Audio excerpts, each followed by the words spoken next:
그렇죠. 이게 이제 과학혁명은 16세기에서 18세기 사이에 일어났던 과학계의 대변화입니다. 이 정치적 용어인 리볼루션이라는 것을 사용할 정도로 엄청난 이제 과학의 전반에 대한 변화가 일어납니다. 그래서 이걸 이제 쿤 같은 경우는 이걸 이제 패러다임 체인지라 이렇게 해요. 우리가 쿤이 패러다임이라는 말을 만들어가 안 쓰는 데가 없습니다. 그래가 문학, 철학, 사약 다 써요. 그런데 이제 없는데 그 이제 과학계에 거대한 패러다임 변화가 일어납니다. 자, 그러면 제일 먼저 일어나는 것이 천문학의 혁명이었어요. 이 천문학의 혁명은 지금 오늘 간단하게 설명하도록 하는데, 천문학의 혁명은 코페르니쿠스 이전에는 지구가 중심이고 그 주위에 태양도 돌고 달도 돌고 모든 행성이 지구 중심으로 다 돕니다. 그런데 논리적으로 한번 생각해 보면 우리가 지구에서 보면은 분명히 달도 돌고 태양도 돌고 모든 별이 돌잖아요. 그러니까 저 천동설이 틀리다 말할 수 없어요. 다 도니까.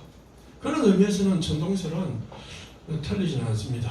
돈다는 의미에서 어떻게 도느냐에 대해서는 다르지만은, 그런데 이제 코페르니쿠스가 나타나가지고 지구를 중심으로 하지 말고 태양을 중심으로 하자.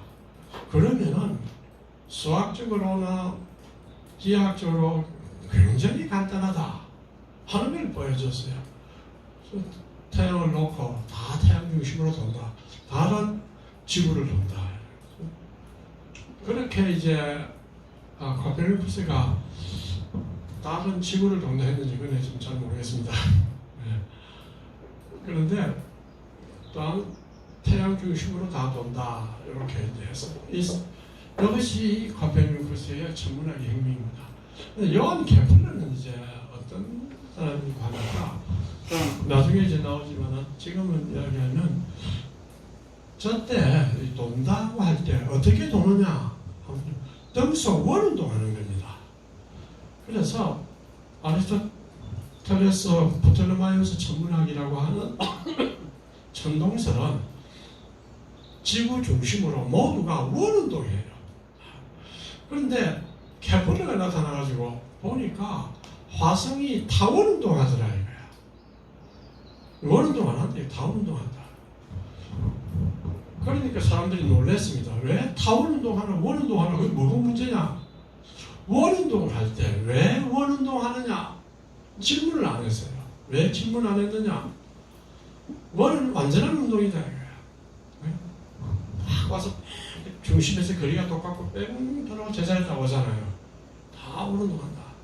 그러면 플라톤 같은 사람도 옛날에 자기가 관찰해 보니까 원운동 안 하는구나 하는 걸 알았습니다. 알겠지? 지구 중심으로 다른 화성이나 도는데 원운동 안 한다는 걸 알았어요. 알았는데 왜 그러면 그걸 좀 무시했느냐? 왜 무시했겠습니까? 아는 사람 한번 손들어 추측해 보세요. 왜 무시했겠어요? 지구가 중심이 돼요. 자기 거 주장하는 아니요. 천상은 이데의 세계니까 천상의 세계는 모두 좋은데 완전하기 때문에 가장 완벽한 원운동이 그런 가장 완벽한 거고. 그런데 지구에 자기가 볼 때 관찰을 하니까 타원운동을 했거든요. 그런데 왜 그걸 무시했느냐?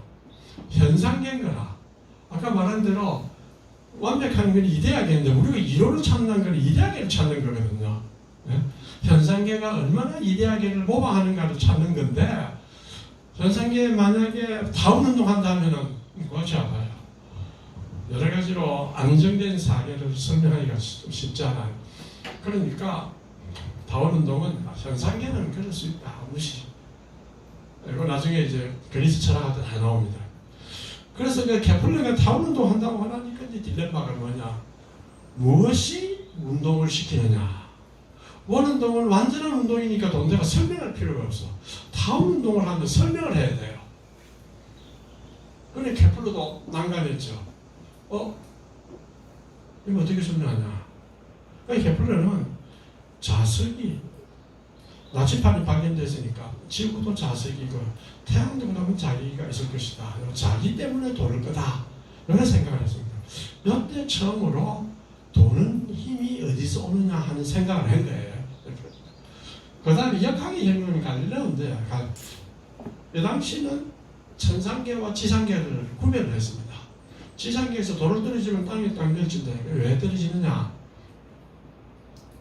아리스토텔레스는 말하면 그 다음에 달을 찾아보니까 태양에 흑점이 있고 달을 이래 보니까 변화가 있다. 달에 산이 보이잖아요. 그래서 달로 변한다 하니까 아리스토텔레스 이론 로마 교황청에서 지지하는 이론에 의하면은 천상계는 불변이어야 돼요. 지상계는 변하지만은. 그러니까 갈릴레오 천문학하지 마라. 특히 또 지동설을 주장하니까 천문학하지 마라 해서 갈릴레오가 연금되고 천문학을 안 했습니다. 그래서 땅이 금했는데 뉴턴이 나타나가지고 천상에서 일어나는 법칙과 땅에서 일어나는 법칙이 동일한 법칙에 의해서 움직인다. 이걸 뉴턴이 이제 발견한 거예요. 그래서 뉴턴이 이제 대종합이라 해요. 천상계와 지상계를 종합했다. 그래서 뉴턴까지가 일어나는 변화를 과학혁명이라고 합니다. 이런 형태의 과학혁명은 중국이 없었다. 그러면 왜 서양에는 과학혁명이 가능했겠는가 하면은 이제 서양과학 궤적을 살펴 올라가면 과학혁명이 이래서 일어났겠구나 하는 걸 알 수가 있습니다. 그런데 이제 우리 동양에서는 주희 이제 주희가 아니라 그 뭡니까? 동양의 제일 오래된 책은 뭐냐? 주역. 예. 주역은 보면요 변화를 주로 다룬 책입니다. 불변하는 존재자를 다룬 건 아니고 변화를 다룬 책인데, 그러니까 변화를 존재자를 이야기하기보다는 변화가 이기를 통해서 변화를 다루니까 서양하고는 확실히 다릅니다. 내가 그걸 좀 이제 공부를 하면 다음 기회에 이제 그럴 기회가 있으면 공부 좀 해가지고 비교를 좀 하면 아주 좋은 게 나올 수 있습니다. 자, 그러면 이게 과학혁명이고, 자, 고대 그리스 소크라테스 이전입니다. 그러면은 밀레토스 학파가 있고, 그 다음에 피타고라스가 나오고, 그 다음에 이제 파르메니데스, 헤라클레이토스, 엠페도클레스의 사원소설, 데모크리토스 원자론. 그래서 플라톤의 종합이 일어납니다. 현상계와 이데아계를 나누어서 이제 파르메니데스와 헤라클레이토스를 종합하고 엠페도클레스 사원소설을 다 종합합니다. 근데 이제 플라톤의 자연에 관한 책, 자연 철학이라는 것은 히마이오스에서 나옵니다. 책을 씁니다. 여기에서 창조론이 나와요.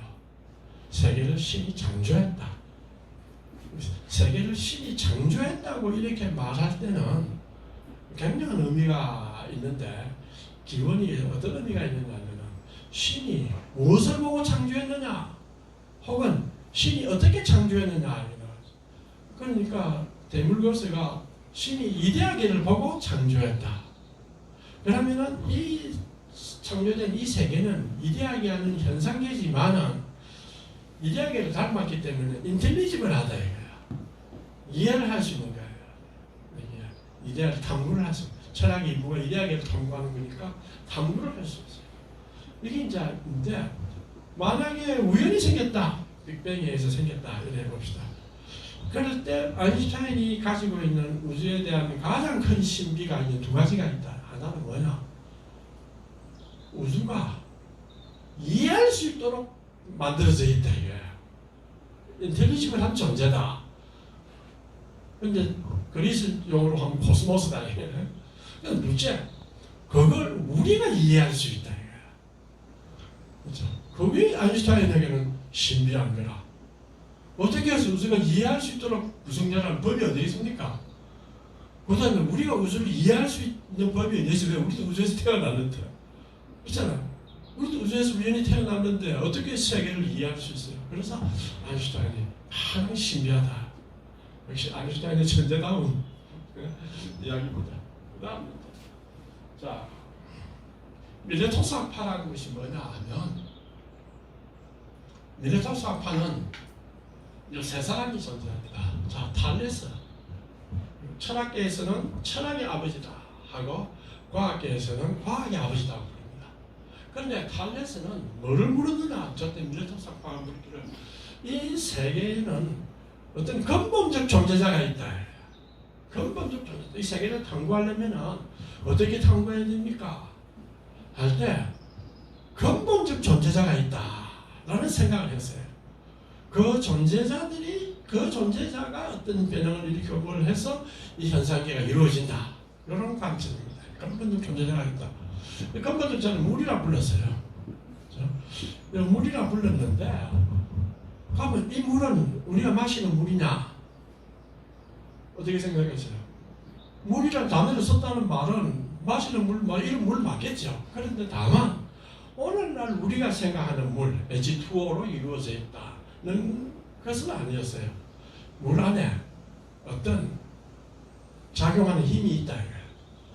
작용하는 법칙이나 뭐 법칙까지 생각 안 했겠습니다만 작용하는 힘이 있어서 어떤 변화가 일어난다. 이 생각을 했습니다. 그런데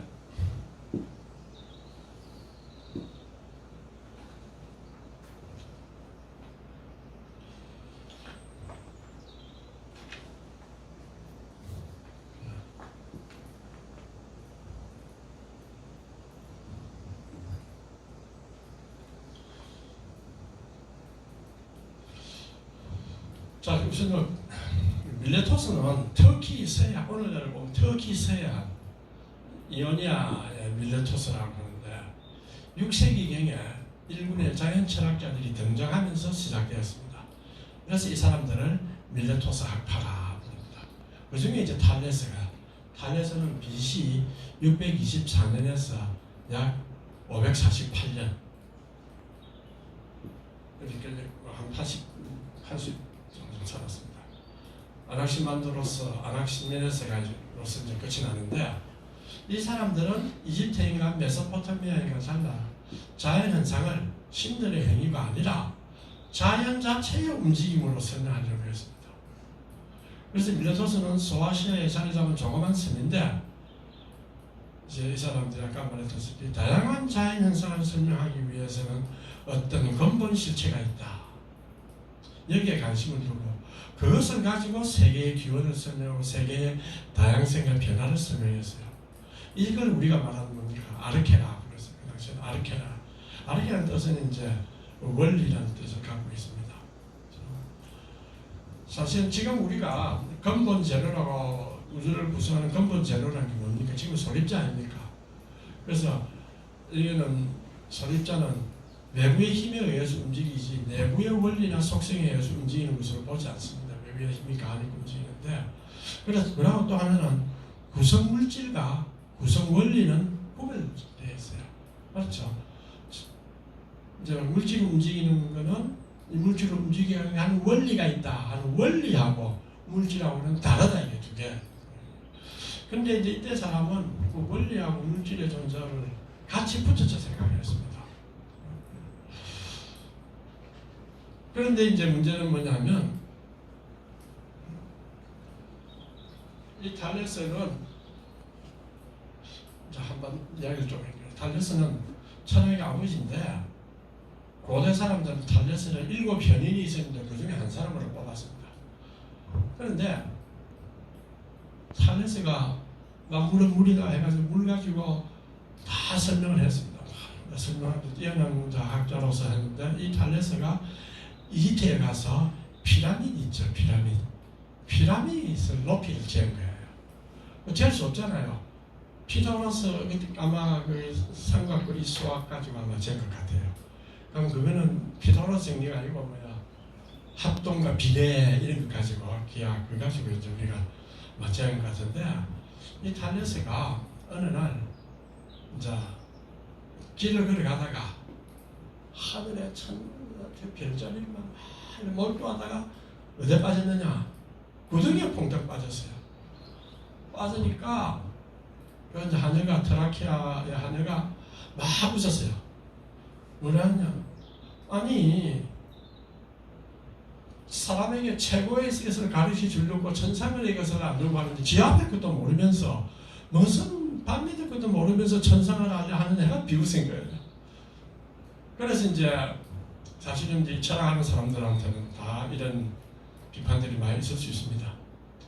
그런데 탈레스가 이제 화가 나가지고 그 다음에 또 돈이 없어 탈레스가 돈 없이 살고 하니까 저는 말이야 이따위 것만 생각하면 돈을 벌 텐데 매일 천상의 것 생각하니까 구덩이에도 빠지고 돈도 없고 그래서 탈레스가 어느 날 천상의 천문을 딱 보니까 내년에는 올리브 풍년이 생긴다.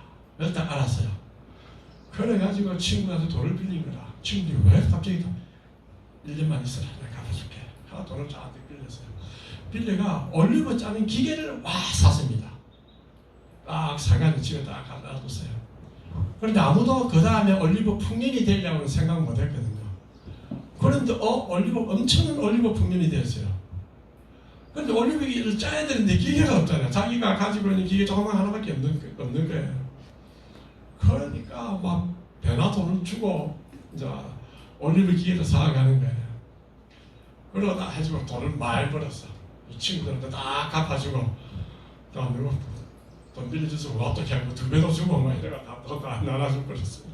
그래가지고 이제 다른서 뭐라 했나 이 철학자는 돈을 못 버는 게 아니라 안 버는 거다 이거야. 전 이런 이야기했다고 이렇게 합니다. 그런데 이제 탈레스의 이제 문제가 뭐냐 하면 모든 것을 물 가지고 다 설명을 해요. 다 되는데 설명 안 되는 것이 있습니다. 뭘까요? 물과 반대되는 거. 물은 젖어 있다. 성기겠다는 설명되잖아요. 말랐다. 불. 이거는 설명 못해요. 마른 거는 물이 없는 거 아닙니까? 물이 가지고 설명해야 되는데 그다음에 불. 물을 붓으면 불을 다 꺼지고 물을 말라버려. 그러니까 안 된다. 이거 당신 그거 안 되지 않느냐. 여기에서 이제 철학적으로 보면 이론론의 문제점입니다. 이론론. 하나만 가지고 사물을 다 설명하려 할 때 반대되는 성질을 설명 못하는 거야. 그래서 이론론은 안 되겠다.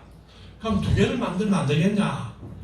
할 때 이제 아리스토텔레스 말하자면 그 당시에 2개가 만약에 있으면은 물도 있고 마른 이런 것도 있고 하면은 어찌 되느냐? 둘 다 싸워서 결국 하나가 나와야 되니까 안 된다. 그러면 이론론이 안 되면 어떻게 되느냐 하니까 아나시만드로스가 나타납니다. 나타나가 무한자. 이 무한자는 인피니트가 하는 뜻이 아니고 노 바운다리. 바운다리가 없다. 한계가 없는 어떤 존재자다. 한계가 없는 존재자라는 뜻은 이제 명확한 존재자가 아니라는 뜻입니다. 그런데 그러면 그런 한계가 없는 존재자들이 다 있다가 이것들이 운동을 한다. 운동을 하니까 씨앗들이 생겨가지고 가벼운 씨앗은 하늘로 가고 무거운 건 땅으로 내려온다. 그래서 무거운 거는 별도 되고 달도 되고 구름도 되고 가벼운 거는 이리 올라가고 무거운 거는 물에서 이제 땅으로 된다 이렇게 했어요. 근데 지금 우리 보면 신화적인데 그 사람 기록이 많이 없어요. 그래요. 그런데 자기 이론 가지고 지구는 크기가 얼마고 지구는 달에 몇 배고 태양은 크기가 얼마고 하는 것을 계산해냈어요. 희한하죠. 어쨌든 이게 무한자다 하는 애매한 용어를 쓴 것 같지만은 자기는 어쨌든 이래 가지고 지구와 달, 태양 이런 거 다 계산해냈습니다. 우주는 원통형으로 되어 있다 이런 것도 하고. 자, 그렇게 이제 여기에 대한 반론이 나왔어요. 이 반론이 뭐냐? 아니 무엇이 그러면 그 무한자를 그냥 운동하고 돌게 만들었느냐? 거대한 힘이 있어야 안 되느냐? 이게 뭐냐? 물었다. 그러니까 우주에 기가 있어서 돈다 뭐 이래 할 수는 없고 잘 모르겠대. 그래서 아나시만드로스도 졌어요. 그래서 아나시메네스가 나왔습니다. 다시 이론으로 돌아갑니다. 공기다 이거야. 물질 근본은 공기인데 공기가 압축을 하면 땅이 되고 약간 이제 서로 이제 약간 덜 덴스하면 이 공기가 되고 또 물도 되고 한참 아주 덜 된 싸움에는 하늘로 구름도 되고 하늘 별로 되고 이렇다. 이렇게 이제 설명을 했어요. 그러니까 기가 막힌 거라. 그러면 서로 반대되는 생기를 생기는데 공기가 어떻게 하나가 설명하냐 딱 질문했다. 그러니까 당장 이런 데는 문제가 되거든요. 그때 뭘 했느냐. 프로세스가 달라지면 그렇다. 제가 이제 이야기를 하나 드릴게요. 어떤 사람이 그 추운 겨울날 길을 가다가 떨고 있다 숲을 보니까 집이 하나 있어. 그래 그 집으로 탁 들어가서 주인장, 내가 지금 배고프고 추우니 밥 좀 주시오. 그렇다면 해도 사람들이 좀 친절했던가 봐요. 그럼 들었어요. 하는데 사람을 하고 있어요. 왜 그럽니까? 하니까 하도 추워 손이 시려워서 입으로 공기를 내서 따뜻하게 한다. 그러는가 보다. 그럴듯하지. 딱 들리잖아요. 그런데 이제 밥을 딱 챙겨봤더니 뜨거운 거다. 국도 뭐 뜨겁고 하니까 불어요. 식은단 말이에요. 뜨거 먹으니까 주인이 놀래더라고요. 왜? 이거 봅니까? 이러니까 이 뜨거워서 참게 한다고 한다. 주인이 가만 생각하니까 아니 한 입에서 뜨거운 것도 나오고 차가운 것도 나온다 이거야. 귀신이다. 이래가지고 몽둥이를 쫓아냈어요. 네? 현대과학으로 보면 하면 단열 평창을 해가지고 온도가 다 떨어집니다. 그렇지? 배웠지? 단열 평창으로 온도가 떨어집니다. 그 다음에 하면 따뜻한 기분이 그대로 나가거든요. 프로세스가 다르면은 반대되는 생질이 생긴다 이게. 차가운 거 하고 뜨거운 거 생기잖아요. 다 해결했어요. 이렇게 하고 난 뒤에 이제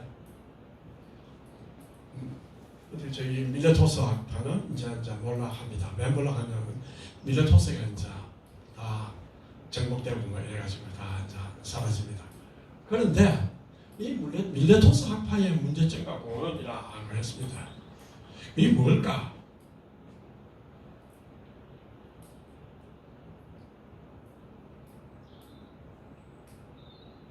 말은 내려가는데 분명히 내려갔죠. 근데 좀 올라가고 이거 불 삼아서 그런가?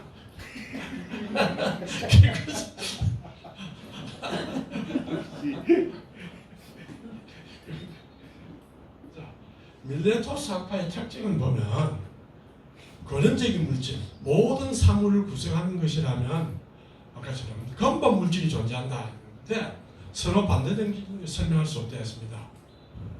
그런데 문제는 뭐냐면 그런 이제 없다고 비판을 딱 하는데 신화적 사고하고 이런 논리적 사고, 학문적 사고와 차이는 뭐냐면 신화적 사고는 비판을 하면은 그러면은 네가 내 말의 의미를 잘못 알았어 그래. 그러니까 말의 의미를 바꿔버려요. 그럼 아무리 공격해도 이래 피하고 저래 피하고 한 친구가 가면 토론하는데 아니 이게 틀리지 않냐니까 니는 내 말을 그렇게밖에 해석 못하나? 이래버리니까 할 말이 없는 거야. 만나기만 하면 내가 뭔니 틀렸대나 뭐 니는 내 말을 그렇게밖에 해석하지 못하나? 다른 해석도 있을 수 있잖아. 밀레토스 학파는 딱 공격을 하니까 내가 졌다. 이 비판이 가능했습니다. 비판과 토론이. 그래서 이제 밀레토스 학파가 아주 기회인 거예요. 여기서 보면 이제 유산이 뭐냐면 자연 현상을 자연을 통해서 설명했다. 그 다음에 이론론적인 방법이다. 이들은 세계를 설명하는 방식이나 이론의 원저자를 명기하여서 원저자가 그 이론의 합당성을 스스로 책임지게 했다. 이게 이제 학문에 있어서 가장 중요한 것 중에 하나입니다. 내가 책임질게. 이래 해야 되는데 난 뜻이 그게 아닌데 누가 그래서 그 잠시 옮겨서 뿌리다 뭐 이래 보면 그냥 넘어가야지. 그 다음에 이제 토론과 비판. 원저자가 책임지게 하니까 토론과 비판이 얼마나 이루어졌어요. 이 유산으로 인해 고대 그리스는 과학과 철학의 발원지라는 명성을 얻게 됩니다. 그런데 이제 신학적 논쟁에서 이런 원칙이 잘 적용이 돼야 되는데 대개 보면 신학적 논쟁에서는 안 되는 경우가 많습니다. 그래서 앞으로 이제 우리가 과학과 종교와의 대화, 과학과 신학의 대화 이럴 때는 이론의 합당성에 대한 스스로 책임지고 이론에 대한 비판이 들어오면은 성공할 수 하거나 반박하거나 그래 할 수 있어야 되고 그래서 이제 칼 포프라는 사람이 훌륭한 이론은 어디냐? 내 이론은 어디를 공격하면 나는 무너질 수 있다 하는 걸 보여주는 이론이 가장 훌륭한 이론이다. 그래서 뉴턴 이론이 아인슈타인이 뉴턴의 F=ma를 공격을 했어요. 그러면 그만 무너진 거야. 다른 뉴턴 이론이 하나 빼기도 많을 거 아닙니까? 다른 거 공격할 필요 없어. F=ma 있다. 그러니까 M 독립적이 A만 변하는 걸로 했는데 아니다. N도 변한다. 그렇게 해서 이제 공격을 해서 뉴턴 이론이 무너졌어. 이게 훌륭한 이론입니다. 그 다음에 아나키메데스가 이제 여기서 피타고라스 나오기 전인데 아나키메데스는 희박화와 농축하는 단어를 썼다는 건 뭡니까? 비공간을 전제해야 합니다. 물질 자체와 공간을 구분하고 있다는 거예요. 물질 자체와 데카르트가 가장 큰 문제가 뭐냐면 물질과 공간을 구분을 못했어요. 왜? 공간은 물질로 가득 차 있거든. 그죠?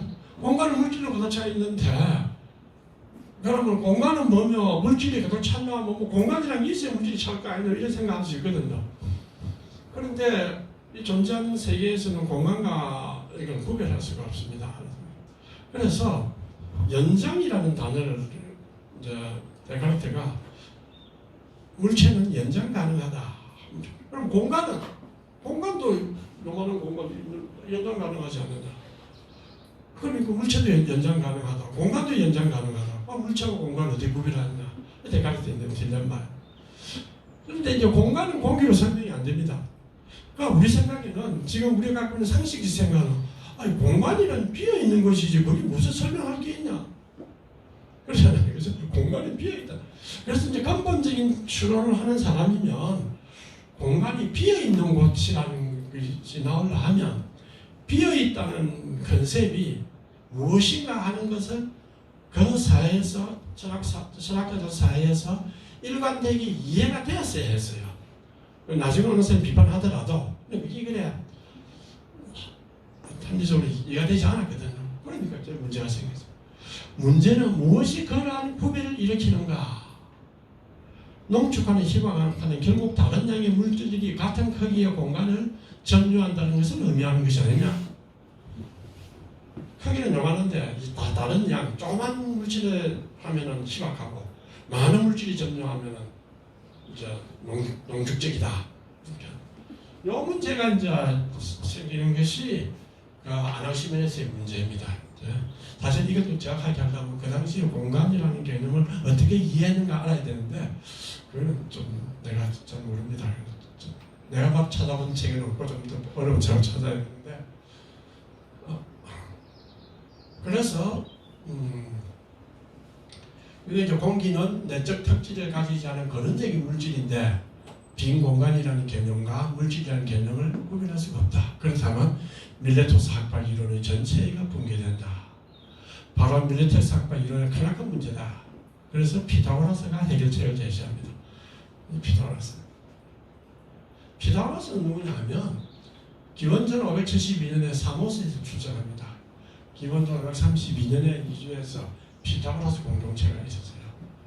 그래서 이제 고난을 겪고 기원전 5세기 중반에 피타고라스 공동체가 해체가 되는데 남아있는 기록은 없고 오늘날 피타고라스는 있다는 건 맞는데 출생이 지금 보면 피타고라스 주의라고 부르는 것은 아주 유동주의고 일정한 형태가 없다 이렇게 이야기를 합니다.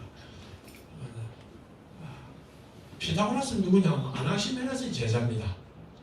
다양한 기하학적 도형들이 질적 특수성이 없이 단지 형상의 특수성만을 가지지만 사실상 서로 다른 질적인 차이점을 가지고 있다고 본다. 예를 들어서 둥근 도형과 각을 치고 있는 도형은 각각 부드러움과 뾰족한 날카로움을 지니고 있다. 고로 자연에 있는 질적인 차이점은 기하학적인 구조의 차이점에 근간다고 봤다.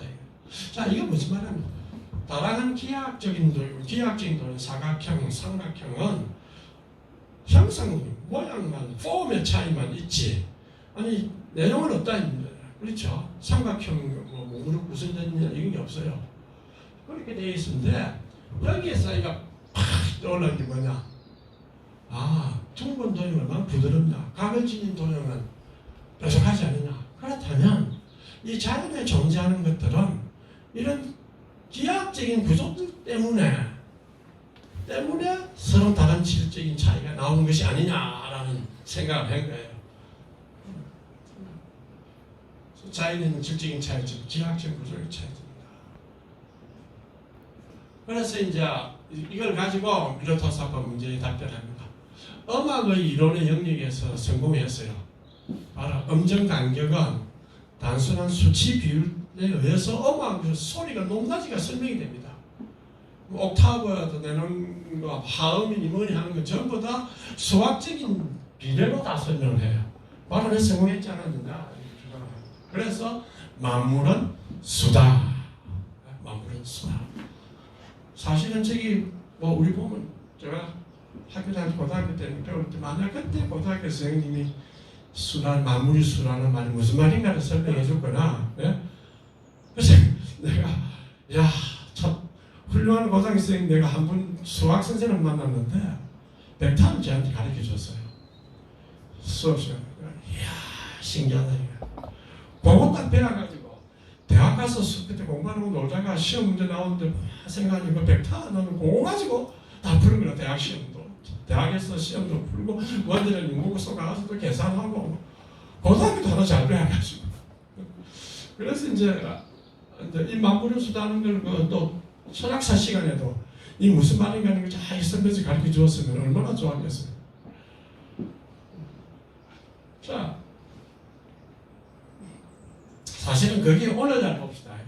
화학의 부분, 물의 질적 특수성은 H2O예요. 그렇죠? 빛의 방사능은 뭡니까? 주파수 차이 아닙니까? 파동의 차이가 뭐냐? 주파수의 차이다. 주파수 숫자다 이게 숫자. 그런데 또 소립자의 잘 보세요. 원자를 가지고 이제 물질을 구성되어 있다. 물은 물의 원자로 구성되어 있다. 물 분자로 구성되어 있다. 물 분자는 원자들로 구성되어 있다. 원자는 원자핵과 전자로 구성되어 있다. 쫙쫙쫙쫙 내려가면 전부 다 맨 마지막에 만약에 전자하고 원자핵으로 결정했다 합시다. 전자가 뭐냐 모르면은 질량이 얼마, 전하가 얼마, 숫자로만 표시됩니다. 원자가 얼마냐, 원자의 질량이 얼마, 그것도 전하가 얼마, 이게 숫자로 표시돼요. 그러면 질료는 질적인 내용 그럼 뭐냐? 없어요. 몰라요. 수학만이죠, 수학만. 그러니 굉장한 이거예요. 모든 건 다 수로 표현됩니다. 현대물리학은 피타고라스의 원리를 확장 적용해서 불가하다. 그러면 다음과 같은 질문. 수는 무엇인가? 그러니까 아주 이제 이 수는 뭐냐 하는 것은 아주 상징과 신비적인 의미죠. 버트란드 러셀이 수는 어는 뭐냐? 엘리먼트가 5개 있는 집합이다. 이렇게 해서 수학을 다 집합론으로 환원시켜가지고 논리 철학으로 만들려고 했죠.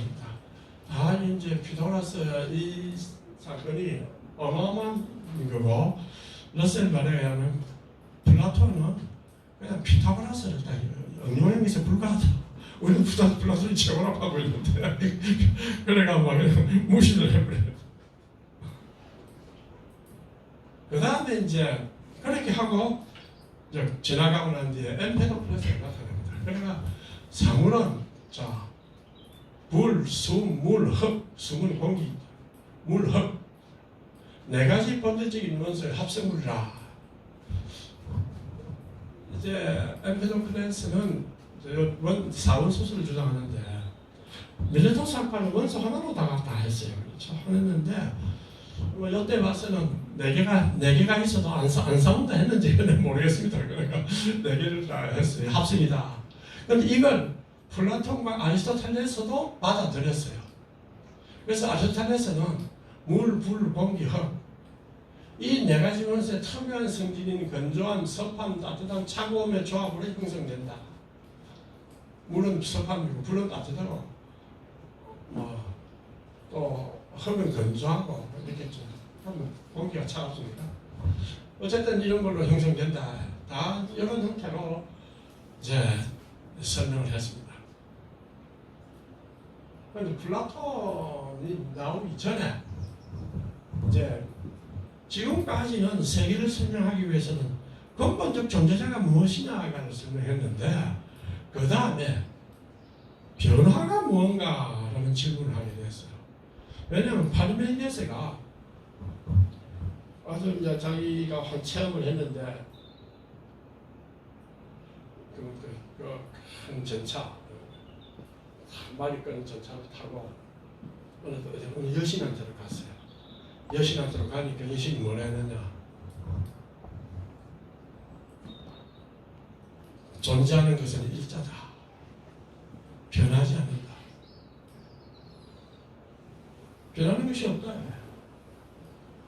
뭐 정확한 이야기가 있습니다만 지금 다 잊어버렸는데 그렇게 이제 이야기를 했어요. 불변이라는 컨셉을 가지고 왔습니다. 또 세계는 일자다 이거야. 그럼 요 앞에 엠페도클레스님은 해가지고 사원소설 주장을 했는데 4개 아닙니까? 우리 세계는 일자다. 분할도 되지 않고 합치지도 않고 하나 보이니까요. 아주 우리로 볼 때는 엄청난 신비한 이야기를 했습니다. 이게 이제 무슨 소리인가 잘 모르겠죠. 그런데 그걸 증명하기 위해서 제논이 아킬레스가 거북이를 못 따라잡는다. 왜냐? 아킬레스가 거북이를 따라잡았다고 하면 거북이는 만약에 10분의 1 속도로 하면 거북이는 10분의 1만큼 간다 이거야. 아킬레스가 그 10분의 1m를 탁 갔다 하면 거북이는 또 100분, 또 10분의 1, 10분의 1. 아무리 따라잡으려고 가도 못 따라잡는다. 그런데 실제로 뛰면 따라잡거든요. 그거는 현상계다 이거야. 논리의 세계는 봐라. 운동이라는 게 없다.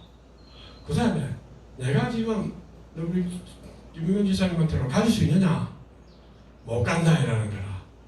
뭐하면 걸어가면 가자느냐 이러니까 자 네가 갈라 하면 그 무슨 반을 가야 되지 않느냐? 지금 반쯤 갖고 반을 가야 됩니다. 그렇지, 반을 가야지. 그럼 반을 가려면 반의 반을 가야 된다 이거야.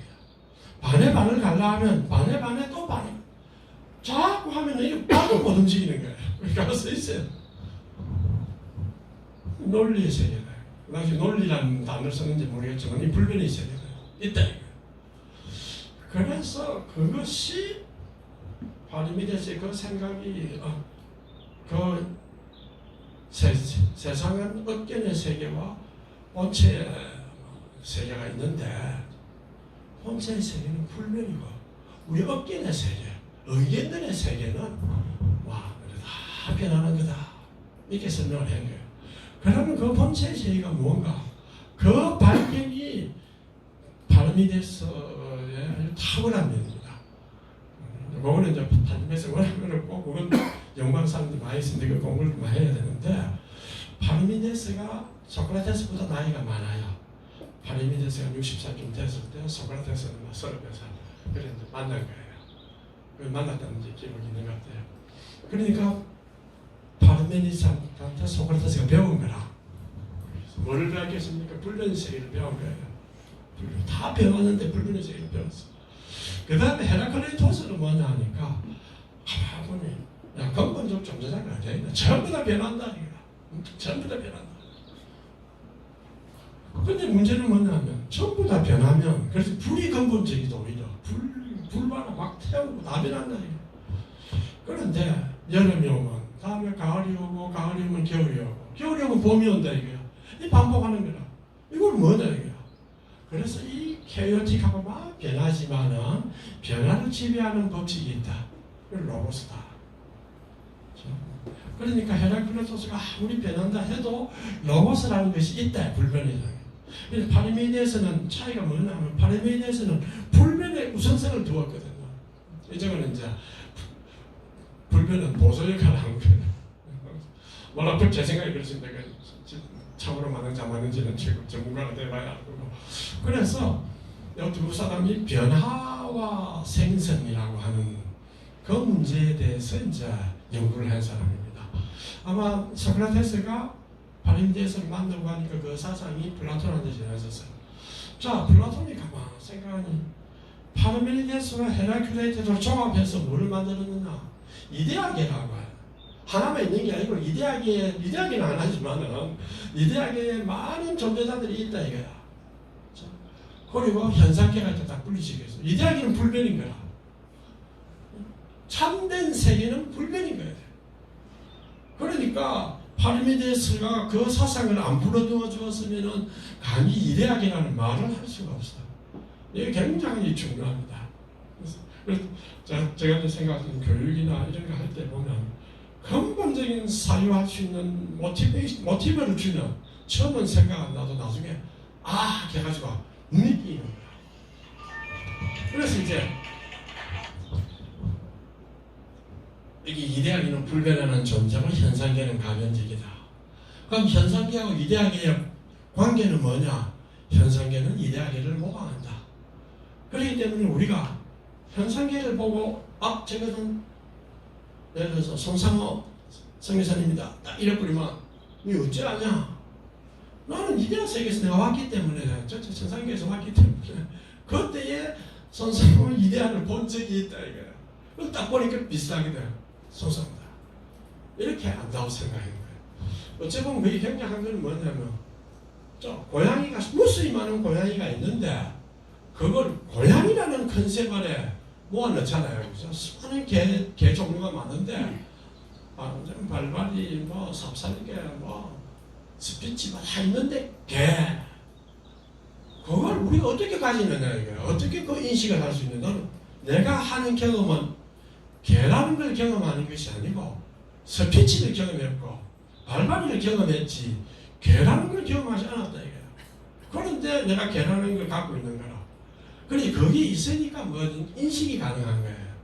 그걸 이제 플라톤이 누구한테 배웠겠습니까? 파르메니데스한테 배운 거예요. 이렇게 해서 이제 두 개의 이데아계와 현상계를 나누어서 우리의 보편 개념을 가지는 것이 무언가를 설명하고 그 다음에 불변이라는 세계도 이야기하고 가변이라는 세계도 설명하고 해서 과학을 할 수 있는 터전을 준 겁니다.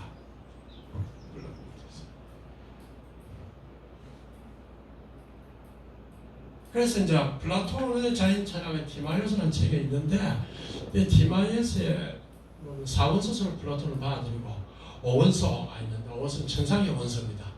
그런데 각 원소는 정다각형에 대응을 시켰어요. 그런데 정다각형은 5개밖에 없습니다. 우주를 구성하는데 정다각형인지 왜 저렇게 원소의 다각형을 붙였느냐 하면 피타고라스에 의해서 생각했던 마무리 수다는 거기에서 원소라고 하는 건 질적인 존재 아닙니까? 그래서 이게 다 수다 이거예요. 원소는 각 원소를 정다각형, 정4면체, 정6면체, 정8면체, 정12면체, 정20면체 그렇게 다 붙여가지고 피타고라스를 받아들이고 파르미데스를 받아들이고 상원소설을 받아들이고 다 종합을 했는 거예요. 그러면서 하나 더 시간에 대해서 플라톤이 뭐라 했는데 티마이오스에 보면 왜 우리에게 시간이라는 것이 있습니까? 우리 기독교적으로 아주 좋습니다. 왜 시간이라는 것이 있습니까? 하니까 티마이오스가 답하기를 데밀로스가 세계를 만들었다 이거야. 이 데밀로스 만들어진 이 세계는 이데아 세계에 비하면 완전하지 못하다 이거야. 정말 지구의 이데아가 보면 이게 완전하지 못하다. 그럼 어째 되냐? 시간을 준 거예요. 시간을 주어서 스스로 노력해서 완전함에 가라. 얼마나 이제 우리한테 왜 내가 아직까지 안 죽고 내가 아직까지 안 죽고 우리가 살려놨느냐 하면 뭐라고 말하겠습니까? 왜 지금 죽고 싶은데 말이야 왜 안 죽고 살려놨느냐 이게 무슨 말이겠어요? 네가 주님을 더 완전하게 닮아라 이거야. 그러려고 살려두었다. 그렇죠?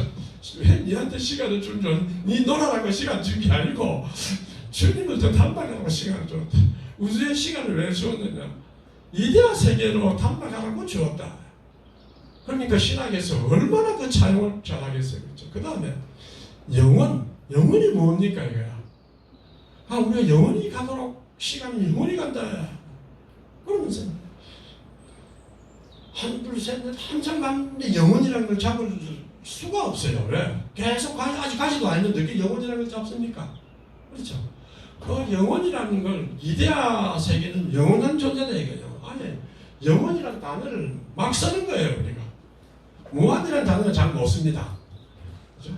무한은 크게 잘 못 쓰는데 영원이라는 거는 막 쓰는 거예요. 영원한 하나님, 영원한 존재자, 영원한 막 쓰게 만드는 그것이 플라톤의 저 사상이 없으면은 영원이라는 걸 쓸 수가 없어요.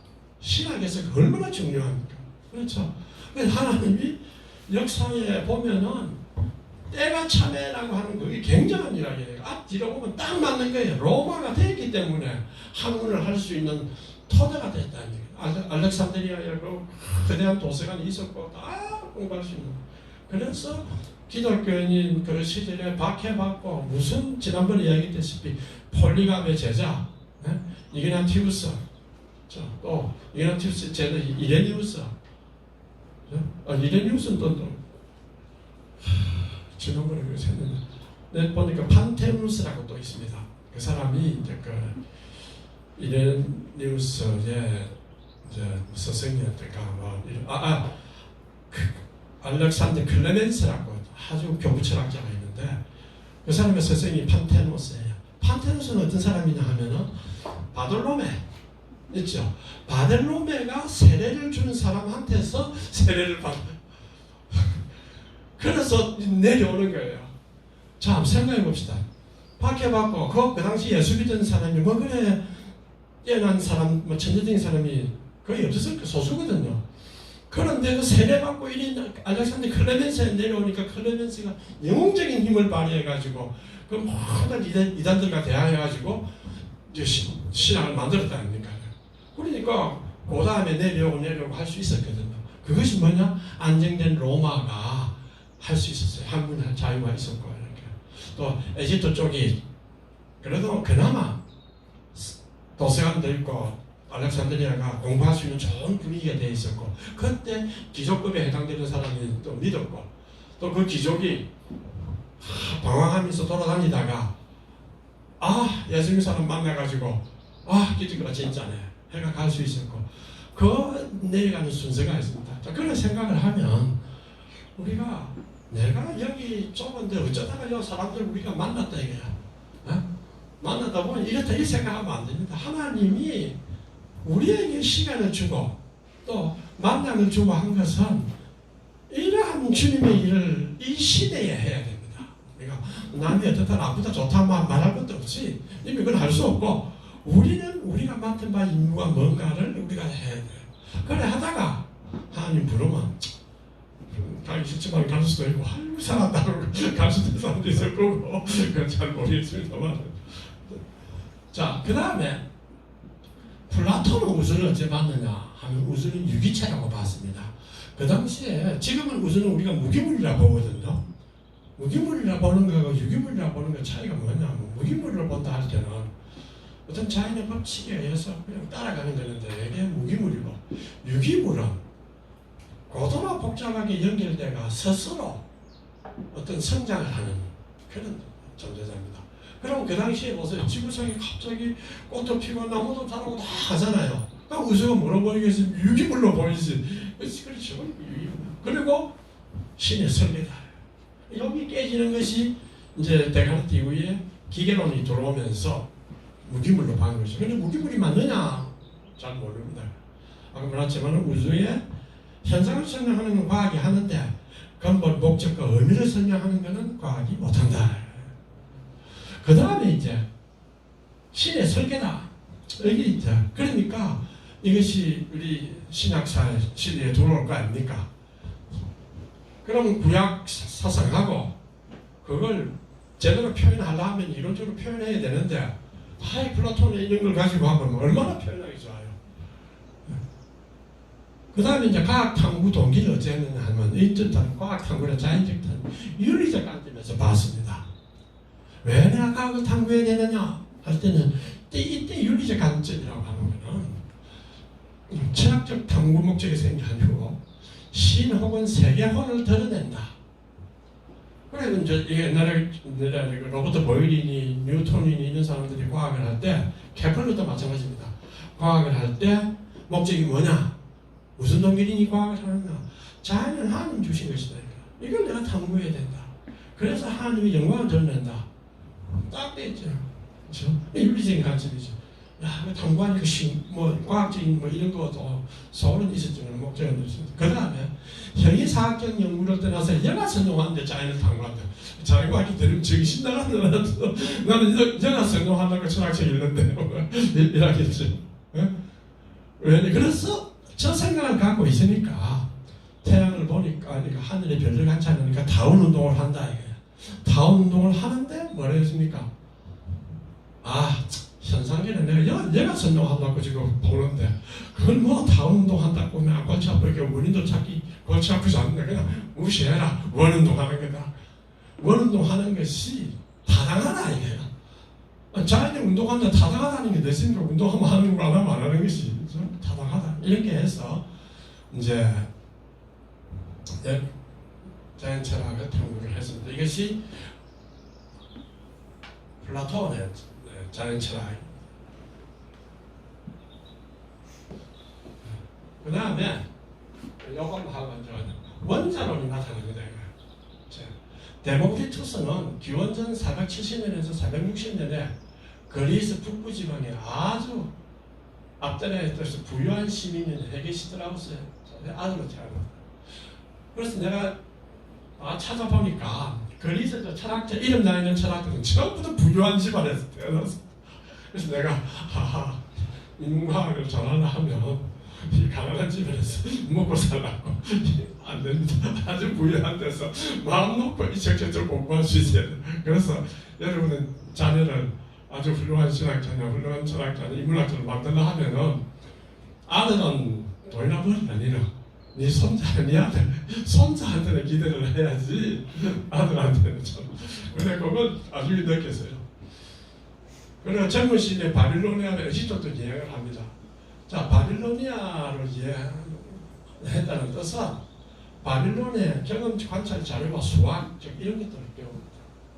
그 다음에 레오키표스라는 사람이 이제 원자론자 이 사람한테 배워가지고 고대 원자론을 완성한 사람이 데모크리투스입니다. 자, 이때 뭐냐면 이 세계의 모든 것이 많은 원자로 이루어지고 있다.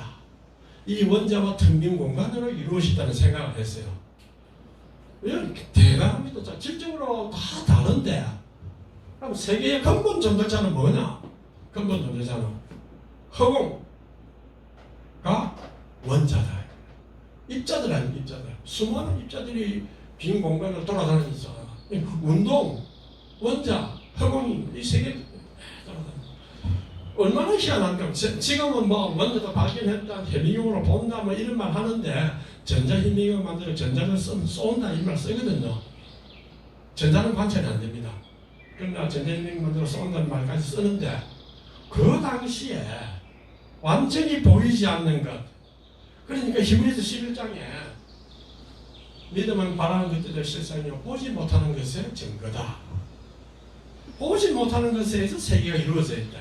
그리고 뭐 분명하거든요. 무슨 이런 게 있나? 아니 이 당시에 이미 레오키포스가 이다 한 거 아닙니까? 이게 다 BC야. BC 470년입니다. 그렇죠? 이때 이 사람들은 이걸 봐는 거죠.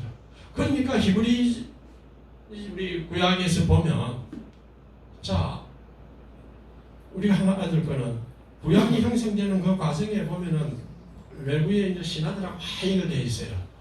그런데 그 신하들이 다 있다. 홍수 신하도 있고 뭐 길가메스 신하하고 길가메스가 노아보다 먼저다.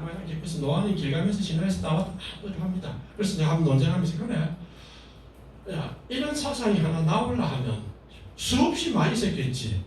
그리스도 봐라. 사상들 얼마나 많이 있었나. 그런데 윤리적이고 그리고 아주 그 인간적인 인격적인 이런 이론은 덜 신화적인 이론은 노아가 이거야.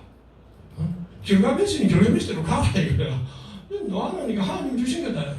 이렇게 우리가 이제 또 이야기를 이제 하면 됩니다. 그것이 영향을 받았니 안 받았니? 받으면 어떨까? 안 받으면 어때? 사람이 어릴 때 자라면 밥도 먹어야 되고 권력을 하면 누군가 기도해서 드려야 될 거 아닙니까? 사람은 영향도 받고 그런 언어를 쓰게 되죠.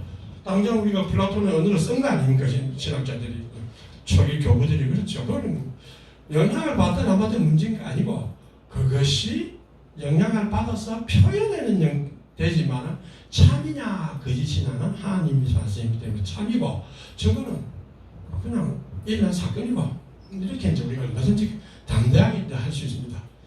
여기 이제 원자로 평균 공간으로 이것이 원자론인데 이걸 플라톤은 아주 싫어했습니다. 왜? 플라톤은 세계가 유기체다. 그렇죠? 그 다음에 이 세계에 왜 신이 시간을 주었습니까? 이데아계를 따라가기 위해서 시간을 주었다. 그럼 세계에 윤리성이 들어있고 유기체성이 들어있는데 이 원자론자는 없어요. 그렇죠? 여기에는 없습니다. 그렇다고 해서 원자론자가 윤리학을 안 만드는 건 아니에요. 그 뒤에도 있습니다. 좀 차이가 다릅니다. 그래서 플라톤은 원자론자를 싫어했어요. 왜? 저런 관점에서 세계를 보면 이 윤리적인 게 생길 수가 없다 이거야. 그래서 아주 원자론자를 안 좋아했습니다. 플라톤은. 그러면 이제 우리가 생각하기에는 나중에 나와서 현대과학을 우리가 어떻게 봐야 되느냐. 만약에 우리가 플라톤 입장이 더 가까워요. 어떤 의미에서. 그 입장에서 보면은 원자론자 막 비판했거든요. 그럼 오늘날 우리가 입장이 만약에 이제 크리스찬 입장에서 현대과학을 어떻게 봐야 되느냐. 이런 문제 나올 거 아닙니까? 이제 과학과 지금까지 대화해서 현대과학을 어떻게 해석하느냐에 달린 거예요. 알겠죠? 현대과학에 대한 이야기를 하면 물리학자들이 이렇게 계산하고 해라 이거예요. 너는. 이것의 의미가 뭐냐? 라는 것은 이제 해석을 통해서 답변합니다. 그럼 기독교는 거기에 대해서 올바른 해석을 내려주면 됩니다. 그렇게 해서 우리 자녀들이나 젊은 학생들이 잘못된 해석에 말려가가지고 그냥 신이 없는가 봐, 이 과학이 참인가 봐 이런 이제 가지 않도록 이제 우리가 해야 되죠. 그렇게 하기 위해서 과거를 지금 돌아봅니다. 과거에 이랬구나, 이게 그럼 우리는 어떻게 해야 되느냐 됐죠. 그 다음에 이제 자, 보면 이 왼편에 있는 사람이 누구겠습니까? 누가 플라톤이고 한 사람 아리스토텔레스, 누가 아리스토텔레스 플라톤이겠어요? 머리가 많이 빠진 사람이 플라톤이야. 손상을 생겨서 닮는 사람이 플라톤이야. 김무경 지사를 닮는 사람이 아리스토텔레스예요. 그런데 플라톤은 손을 이래 있고 아리스토텔레스는 이래 있죠. 이래 있어요. 그러니까 이제 플라톤은 천상계가 중요하다. 아리스토텔레스는 이데아라는 게 없고 이데아는 이제 현상계하고 결합돼서 이 세 개의 존재한다. 진료와 형식이라는 두 개로 형상이라는 걸 해서 세 개의 존재하는 것이 땅이다. 땅이다. 그래가지고 플라톤은 수학적인 거고 좀 이제 우리가 감염질이다 싶은 그런 추상적이고 행위상학적인데 침착했다면 이제 아리스토텔레스는 관찰도 하고 생물학 온갖 거 다 했습니다. 그렇게 해서 이제 과학 세계를 한때 접근을 합니다. 자, 이 아리스토텔레스 어떤 사람이냐 하면은 BC 384년 322년 62년 살았습니다. 제가 전에 요새 얼마 살았느냐에 관심이 많아요. 이 사람은 몇 년 살았구나. 아직까지 난 좀 더 더 살면 일 할 수 있겠구나 뭐 이런 생각도 갖고 중세 유럽을 지배했는데 자 형상과 모든 존재자는 형상과 진료로 구성된다. 이것은 이제 아리스토텔레스가 이야기를 했습니다. 형상과 진료로 구성되지. 형상이라고 하는 건 조금 이데아라는 게 가깝고 진료는 현상계에 가까운 것이면 많이 좀 다릅니다. 그런데 어쨌든 이데아계라는 것이 있다고는 생각 안 했어요. 다 신학입니다. 다 이 그게다 이렇게 했습니다. 그런데 이제 형상과 진료로 가지고 세계가 구성이 되어 있다.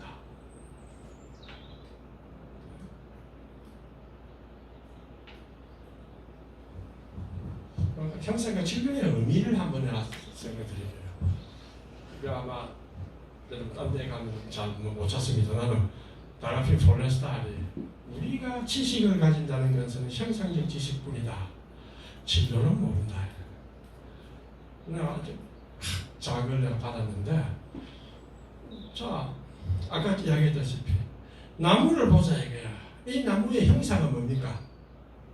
나무의 모습이잖아요. 그렇죠? 나무의 진로는 뭐냐? 이 나무야. 나무 분자다. 그러면 나무 분자의 형상은 뭐냐? 모든 존재자는 형상과 진로로 되어 있거든. 그럼 나무 분자의 형상은 뭐냐? 나무 원자의 패턴이다. 결합 패턴이다. 그렇죠? 그 다음에 진로는 뭐냐? 나무 원자다. 자, 그럼 그 원자의 진로는 뭐냐? 원자 핵과 전자가 진로다. 그럼 형상은 뭐냐? 원자 핵과 전자가 서로 결합하고 있는 패턴이 돼요. 자, 그럼 전자의 진로는 뭐냐? 전자 진로는 뭐냐? 전자는 형상밖에 없어요. 질량 얼마, 스핀 얼마, 그 다음에 전하 얼마. 이거 말고는 없어요. 그럼 전자가 뭐로 구성되어 있는데 뭐에 안에 뭐 전자가 있을 거 아니야? 전자를 구성하는 진로는 일단 내부 구조가 없습니다. 전자는 전자뿐입니다. 전자 내부에 뭐로 구성됐다는 게 없어요. 진로가 있다면 뭐로 구성됐다는 말을 할 수 있어야 되거든. 진로는 없고 뭡니까? 수학적 실체밖에 없어요. 수학밖에 없어요. 그러니까 그러면 모든 세계는 형상과 진로로 이루어져 있는데 진로는 모른다 이거야. 아, 모른다는 말 무슨 말입니까 이거죠. 그래서 자, 근데 그 폴레스타르 이야기한다. 자, 이 우주가 뉴턴 만율력 법칙이 성립한다 이거야. 왜 성립하느냐? 진로가 만율력 법칙이 성립하는 그런 진로인 거라. 우주를 구성하는 진로. 만약에 다른 어떤 우주로 가면 반드시 만율력 법칙이 성립해야 된다는 법이 있느냐? 그런 법이 있어요. 진로가 다르면 다를 것이다 하고 생각하는 거죠. 진로는 모릅니다. 우리가 알고 있는 형상밖에 알 수 없어요. 적어도 아리스토텔레스 이론으로 보면, 근데 현대에 보면 어떻게 되느냐? 수학적으로 표현 안 되면은 모릅니다. 알겠죠? 현대의 모든 물리학은 수학적으로 표현돼요. 그리고 디지털라이즈 될 수 있다는 뜻은 완전으로 되는 거잖아요. 그래서 그것은 피타고라스 말씀드린 마무리 수다 하는 수학적 세계라고 하는 그것이 이제 굉장한 힘을 얻고 있어요. 그럼 그걸 우리가 어떻게 해석해야 되느냐? 만물이 수학적으로 되어 있다는 것을 어떻게 해석해야 되고 어떻게 이해해야 되느냐? 왜 이제 우리가 신학적으로 과학과 종교의 대화를 하려면 그걸 이제 우리가 해석할 수 있어야 되겠나 이렇게 생각합니다. 자, 그러면 아리스토텔레스 우주론을 보면 우주는 천상계와 지상계로 구분되어 있습니다. 천상계는 변화 없고 지상계는 변화합니다. 그러면 세계관은 지구 중심적 세계관으로 천동설입니다. 그런데 천상계라는 건 어떤 거냐? 등성 원운동하는 행성과 항성으로 구성돼서 항성은 항성 천구에 붙어 있습니다. 이게 무슨 뜻인가 하니까 이 천구가 다 항성 천구가 다 하나가 있는데 모든 별들은 빛나는 별들은 우리가 보면 몇 강년 하죠. 거리가 다르잖아요. 그런데 저 이론에 의하면 지구에서부터 항성 천구에 다 붙어 있어요. 거리가 똑같습니다. 그때는 모르는 눈으로 보면 너 멀리 똑같이 보이잖아요. 거리가 다 붙어 있어요. 그래가지고 유한한 우주다. 항상 천구가 있으니 우주는 유한하다.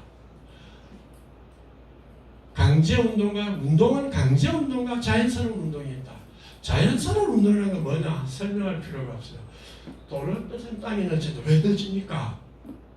설명할 필요 없어요. 왜? 무거운 것은 땅으로 내려가는 경향이 있어. 조금 뭡니까? 그하고 비슷하죠. 이런 이기 가지고 설명하는 거. 아, 기가 너무 세게 돌다가 이렇게 하면 태풍이 일어나 이러면 뭐 그냥 다 막는 거. 그 다음에 natural motion, free fall, 플레이트 행성이 도는 거였죠. 원운동하면서 돌고 있는 거는 natural motion이에요. 설명할 필요가 없어. 자연이 그렇게 도는 거야.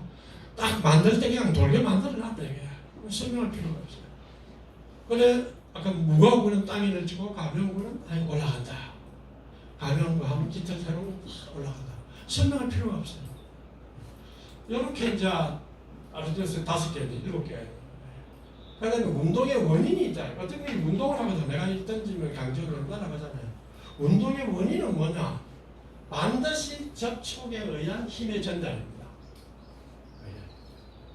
접촉에 의한 힘의 전달이에요. By action and contact. No motion by action and distance. 그런데 우리가 지구 중심으로 별들이 돌고 있다. 왜 도느냐? 힘이 당기는 거냐? No. 힘은 반드시 충돌을 해야만이 가는 거예요. 그렇죠. 그런데 그 다음에 이제 이거 경험적이고 수학적인 아닙니다. 자연은 수학과 같이 자각할 수 없다. 그리고 수학과 관계가 없을지도 모른다. 여기까지가 이제 아리스토텔레스가 그건데 하나 이제 중요한 거는 액션의 디스턴스가 우리 만류력이 보면 액션의 디스턴스거든요. 그래서 뉴턴 만류력을 왜 사람들이 발견 못했느냐? 나중에 좀 다음에 이야기해요. 천동설이 왜 천년을 갈 수 있었느냐?